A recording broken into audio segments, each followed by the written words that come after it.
Survei Litbang Kompas menunjukkan ada 18,1% responden yang akan memilih capres seperti yang disarankan oleh Presiden Jokowi. Bagaimana capres akan memperebutkan suara pendukung Jokowi dan dengan elektabilitas seperti yang ada saat ini, seberapa besar suara pendukung Jokowi akan menentukan di Pilpres 2024 nanti.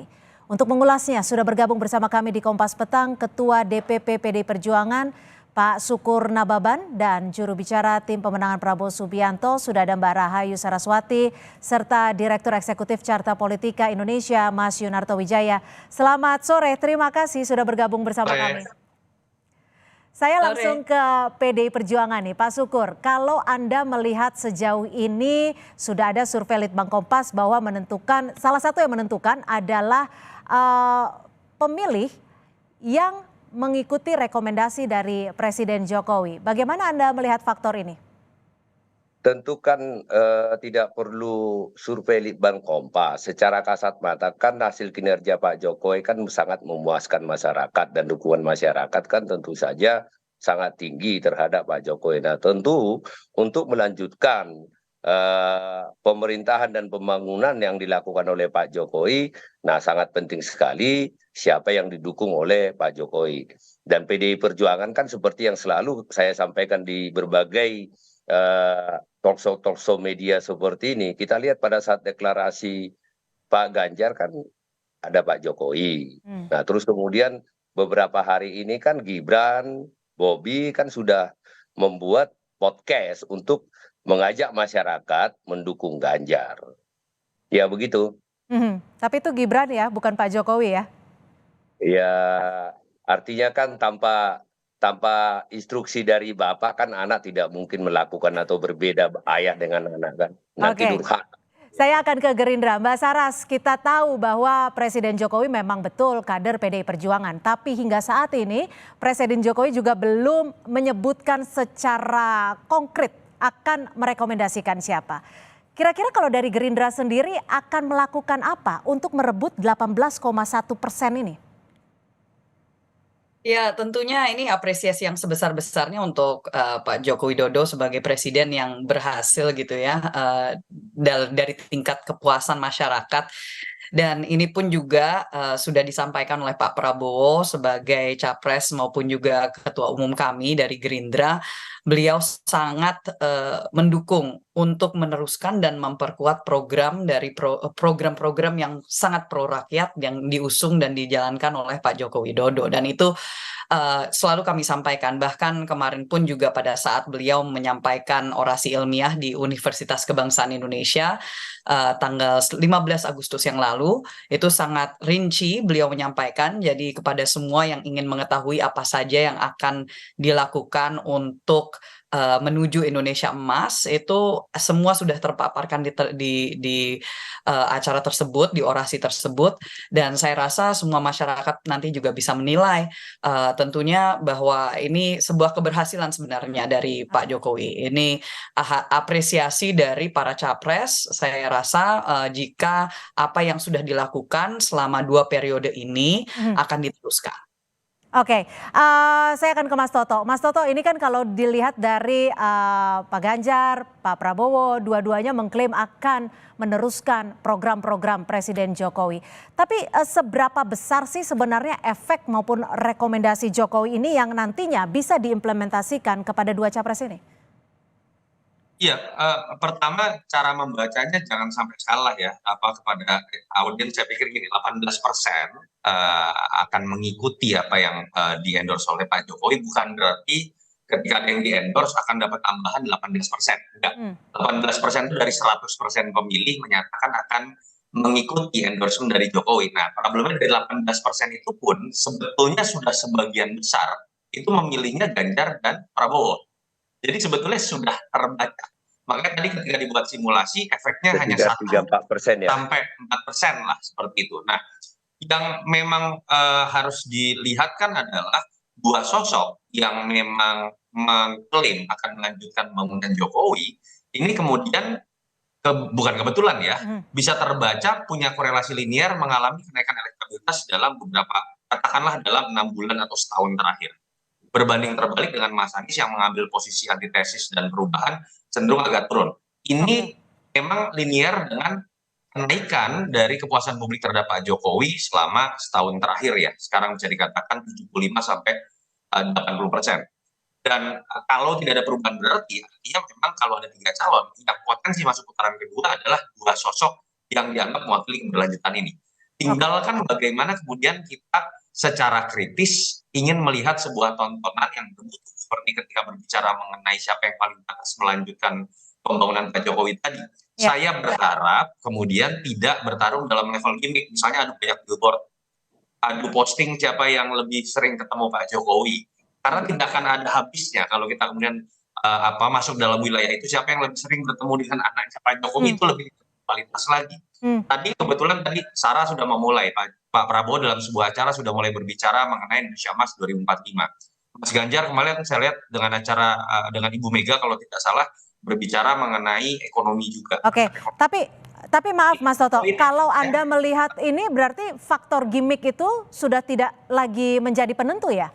Bukan masalah gimmick tidak menjadi penentu, pemilu kita menjadi tidak berkualitas. Oke. Buat apa kemudian kita artikan suksesi kepemimpinan itu diartikan dengan kedekatan pemimpin sebelumnya. Itu bagian dari otoritarianisme ketika kemudian pemilu berikutnya kita sepakati ditentukan oleh perasaan dari seorang presiden sebelumnya. Itu yang saya harapkan tidak terjadi. Tetapi bahwa memiliki efek sudah pasti. Kita harus mengakui tidak sepenuhnya masyarakat kita rasional. Ada pendekatan-pendekatan emosional yang juga kadang-kala lebih mengena ya dalam konteks elektoral. Nah, ini yang kita harus dorong kepada Pak Prabowo dan Mas Ganjar yang sering dipertandingkan dalam konteks gimmick saat ini. Mereka lah yang harus memulai untuk masuk dalam konteks ide gagasan tadi. Oke, adu gagasan. Saya akan ke Pak Sukur. Pak Sukur, ini kan memang tadi sudah saya tanyakan ke Mbak Saras bahwa memang betul Presiden Jokowi ini juga belum mengucapkan secara gamblang akan mendukung, merekomendasikan siapa. Ada tidak langkah-langkah tertentu dari PDI Perjuangan yang akan mulai dilakukan saat ini untuk mendapat poin besar agar rekomendasi terhadap Ganjar disampaikan secara mutlak oleh Jokowi? Ya sebenarnya sudah disampaikan ya pada saat pencalonan Pak Ganjar oleh Bu Mega, kan ada Pak Jokowi di sana. Kemarin pada saat kami juga di Istora Senayan konsolidasi, kan Pak Jokowi mengatakan saya percaya Ganjar. Saya pikir tidak perlu lagi diperdebatkan. Itu yang dikatakan oleh Mas Junarto tadi ya, gimmick-gimmick. Ini kan orang narik-narik padahal faktanya seperti itu. Terkait dengan meneruskan pembangunan Pak Jokowi. Kalau ini kita bedah dari awal jabatannya Pak Jokowi, kan PDI Perjuangan terlibat di dalam desain rencana pembangunan Pak Jokowi periode pertama dan periode kedua. Nah tentu saja di Ganjar kan itu akan terlibat. Nah artinya kan harus berkesinambungan semua. Jadi seperti yang saya katakan tadi, kita sepakat. Saya, Mbak Sarah, sama Mas Toto dan Kompas juga sepakat bahwa pengaruh dari Pak Jokowi, dukungan Pak Jokowi itu bisa memberikan 3-4% dampak kepada calon presiden yang didukung. Ya. Nah, kenapa? Karena Pak Jokowi memang bagus kinerjanya. Nah, persoalan yang paling penting adalah siapa yang didukung Pak Jokowi. Nah, sebenarnya kalau itu kita perdebatkan siapa yang didukung Pak Jokowi, kalau menurut saya tidak perlu lagi perdebatan. Apakah pada saat deklarasi Pak Prabowo, Pak Jokowi hadir? Apakah pada saat deklarasi Pak Ganjar, Pak Jokowi hadir? Kan tinggal itu head to head. Tadi Pak Junarto juga sudah mengatakan tidak bisa keseringan ketemu. Tentu saja kalau kita bicara intensitas bertemu kan pasti Pak Prabowo paling sering ketemu dengan Pak Jokowi karena menterinya, karena pembantunya. Pak Ganjar kan gubernur, jadi tidak bisa seperti itu head to head. Baik, langsung saya lempar ke Mbak Saras. Ini kan yang disebutkan Pak Sukur, kedekatan Pak Prabowo dengan Pak Jokowi. Apakah ini merupakan bagian dari manuver Gerindra untuk menggrab suara pemilih? Kalau bicara manuver itu dari dulu ini selalu saya jelaskan ya. Ini apalagi kita bicara tentang Pak Prabowo. Beliau tuh bukan orang yang bisa disetir untuk membuat gimmick. Itu sangat tidak. Jadi dan saya rasa semua yang sudah mengenal dan mengikuti beliau sejak awal beliau ada di politik juga sangat tahu itu. Jadi ini tidak ada manuver-manuveran. Saya rasa ini hanya setiap kali beliau bertemu dengan Pak Jokowi pun juga beliau menjelaskan itu untuk membicarakan tugas beliau sebagai Menhan, bukan untuk membicarakan tentang kontestasi politik. Jadi ini Tapi kan secara sekali tidak lagi, langsung publik akan melihatnya ada bentuk kedekatan yang cukup konkret. tapi ini kan kalau tadi kan pertanyaannya soal manuver, Mbak, dan itu Oke. jelas Iya, kita sudah saya jelaskan sepakat tidak ada dengan Mbak manuver Sarah dalam ini. hal Jadi ini. sebenarnya kan masyarakat yang ini, Pak Prabowo kan Iya, tidak mengatakan biarkan berbicara masyarakat tentang yang menilai. iya, itu loh. Oke, baik. Masyarakat yang menilai, itu pula yang dilakukan Litbang Kompas yang memang pembiayaannya secara penuh dilakukan oleh Harian Kompas. Saya ke Mas Toto. Mas Toto, kalau kita melihat hasil survei ya, secara logik memang ini adalah suara yang memang diberikan oleh publik. Mengapa ini muncul? Karena publik yang berbicara. Kalau Anda melihatnya bagaimana? Sorry, tentang apa ini? Mengapa muncul nilai yang tergambar di survei 18,1%, Oke. publik menentukan bahwa siapapun yang nanti direkomendasi Jokowi akan dipilih saat Pilpres nanti? Iya, itu normal. Jadi pasti korelasi linear terjadi antara orang yang sudah akan pensiun, pemimpin yang akan pensiun, yang punya keinginan legasinya diteruskan. Kalau kepuasan publiknya tinggi, dia pasti akan punya potensi menjadi kingmaker. Itu tidak terjadi pada zaman Pak SBY, karena kepuasan publik dari Juli 2011 sampai Oktober 2014 itu tidak pernah di atas 60%. Pak Jokowi sekarang ada di angka katakanlah 75-80%. Nah, yang menarik seperti ini. Dalam konteks ini ada dilema. Pak Jokowi katakanlah percaya terhadap salah satu calon, tetapi ketika dia kemudian mengendorse dukungannya secara terang-terangan pada salah satu calon, itu berpotensi membuat kepuasan publiknya menjadi turun. Kenapa? Karena dia hanya menjadi milik dari salah satu kubu. Yang namanya kepuasan publik itu atau approval rating itu adalah campuran di antara kepuasan yang sepenuhnya berdasarkan rational choice, yang kedua didasarkan juga bias partisan attitude. Ketika merasa satu kubu dengan Jokowi. Jadi ketika Pak Jokowi sekarang menjadi milik terutama partai-partai koalisi pendukungnya, termasuk pemilih Pak Prabowo dan pemilih Ganjar, ada sedikit juga pemilih Mas Anies, lalu kemudian Pak Jokowi mendukung hanya salah satu di antara mereka, itu berpotensi kemudian akan menurunkan kepuasan publiknya sendiri karena faktor bias partisan attitude. Ketika kepuasan publiknya turun karena faktor itu, kemampuan dia menjadi kingmaker juga menjadi turun. Jadi saya pikir formula saat ini sudah tepat. Di satu sisi dia fokus pada kerja meninggalkan legacy, di sisi lain gimmick-gimmick yang diberikan dalam konteks siapa yang direstui kan sudah cukup loh. Udahlah, kita harus sepakat. Ganjar oke, Pak Prabowo juga oke dalam konteks ini. Tinggal mereka berkontestasi menunjukkan siapa yang lebih mumpuni dan pantas, bukan siapa yang paling disayang oleh Pak Jokowi. Yang pantas melanjutkan kinerja Jokowi, karena memang korelasi kepuasan kinerja Pak Jokowi ini diekspresikan oleh publik dengan memilih siapapun rekomendasi Jokowi. Kita akan membahasnya kembali usai jeda, tetap bersama kami di Kompas Petang. Survei Litbang Kompas menunjukkan ada 18,1% responden yang akan memilih capres seperti yang disarankan atau direkomendasikan oleh Presiden Jokowi. Kita masih akan membahasnya sore hari ini dan kembali saya akan ke Mas Toto. Mas Toto, kalau dari perspektif Anda nih, dari 3 capres, siapa yang setidaknya paling berkomitmen untuk melanjutkan kinerja dan program-program Presiden Jokowi? Saya belum bisa menjawab karena belum ada presentasi program. Saya berharap Mas Ganjar, Pak Prabowo, termasuk Mas Anies mulai berbicara. IKN akan seperti apa? Hilirisasi akan seperti apa? Bicara lepas dari middle income trap seperti apa? Dari situ kita baru bisa lihat isinya. Yang sekarang kita lihat kan perdebatan mengenai apakah keberadaan latar belakang partainya Pak Jokowi atau kedekatan dengan capresnya yang lebih sering ketemu yang kemudian dianalisis. Billboardnya mana yang lebih menarik. Jadi dari situ kita belum bisa melihat komitmen. Semuanya saya harus katakan masih berupa gimmick. Dan ini masih jadi PR buat Pak Prabowo termasuk Mas Ganjar. Jangan-jangan ketika bicara program, jangan-jangan ya nanti Mas Anies ternyata nggak kalah gitu. Tapi cara slogannya perubahan, tapi ternyata isinya jangan-jangan melanjutkan. You don't know. We have to go into the details because the devil is in the details gitu. Pada akhirnya seperti itu. Berarti maaf, menurut Anda sekedar klaim tidak bisa memastikan komitmen untuk melanjutkan program Jokowi ya? Yang paling penting buat Pak Jokowi kan tadi, masalah legacy. Apa yang sudah dianggap sebagai sebuah fondasi, ini bisa dilanjutkan. Karena ada 13 tahun golden age yang Pak Jokowi katakan tadi. Gitu. Sehingga harusnya itu dijawab oleh Prabowo dan Ganjar yang mengklaim keberlanjutan. Iya, saya sanggup melanjutkan, bahkan kalau perlu mengatakan, saya bisa melakukan percepatan. Kalau perlu kemudian mengatakan Oke. ada diferensiasi juga, tapi untuk sebuah kebaikan, saya pikir Jokowi yang fokusnya adalah pada legacy akan ikut senang juga.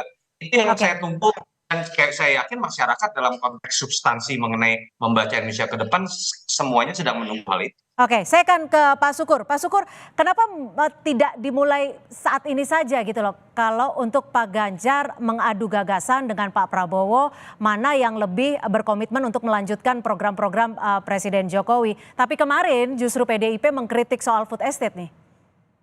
Iya, tadi saya sudah sampaikan ya bahwa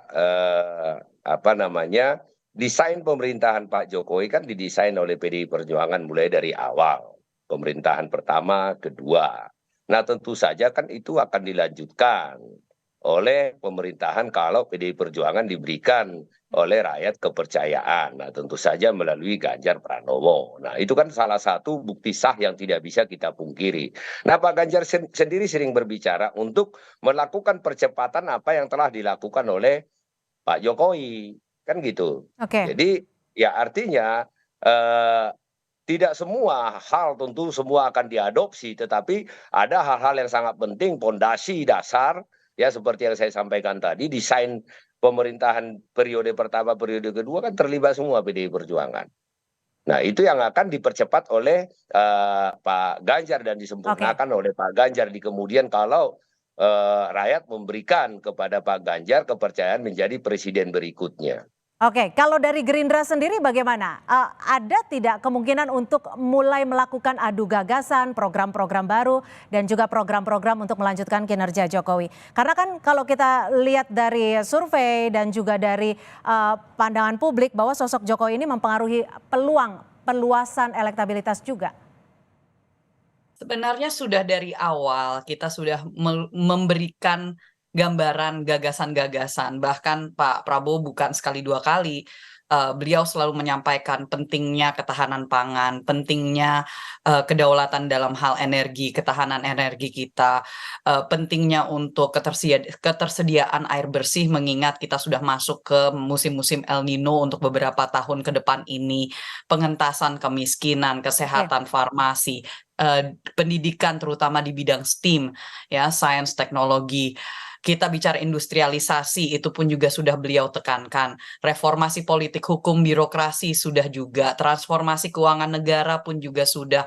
Dalam hal pendidikan pun juga beliau sudah bicara tentang persoalan stunting. Jadi sebenarnya banyak hal yang sudah beliau sampaikan, terutama ini juga mohon dengan sangat untuk semua bisa menonton orasi ilmiah yang beliau sampaikan, itu ada di YouTube ya. Jadi ini sudah sebenarnya kalau kita bicara tentang gagasan, ide, program-program yang original pun juga itu sudah ada, apa yang akan dilanjutkan pun juga sudah disampaikan, itu silahkan, itu semua sudah terpampang. Belum semuanya tentunya, ini masih dalam proses untuk kita terus bangun dan terus kita detailkan, tetapi apa yang menjadi skema awalnya itu sudah ada dan itu sudah bisa dipantau. Oke, jadi sebenarnya sudah dimulai dari saat ini ya. Saya akan ke Mas Toto. Mas Toto, kalau dilihat dari kondisi saat ini kan memang derajat kepuasan publik seakan sama dengan publik nantinya akan menentukan pilihan politiknya di Pilpres 2024. Menurut Mas Toto sendiri, momen apa sih yang paling berpengaruh, yang paling krusial bagi pemilih untuk memastikan nanti? Ya, sebetulnya masa kampanye masih lama ya, masih 3 bulan pendaftaran.